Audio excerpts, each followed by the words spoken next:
পাল্লায় সবচেয়ে ভারী আমল কোনটি?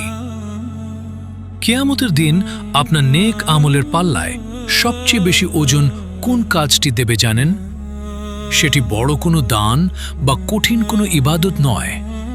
সুনানে আবু দাউদের হাদিস, রাসূলুল্লাহ সাল্লাল্লাহু আলাইহি ওয়াসাল্লাম অত্যন্ত স্পষ্টভাবে আমাদের জানিয়ে দিয়েছেন, কিয়ামতের দিন মুমিনের আমলের পাল্লায় উত্তম চরিত্র অপেক্ষা অধিক ভারী আর কোনো জিনিস হবে না।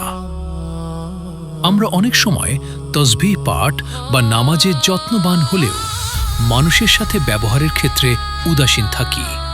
মনে রাখবেন, আপনার ইবাদত যদি আপনাকে একজন ভালো মানুষ হিসেবে গড়ে না তোলে, তবে সেই ইবাদতের অপূর্ণতা থেকে যায়।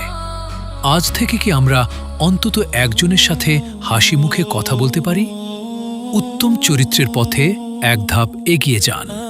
ভিডিওটি শেয়ার করে ভালো কাজে সাহায্য করুন। দ্বীনের আলো ছড়াতে লাইক, কমেন্ট, শেয়ার, সাবস্ক্রাইব করুন।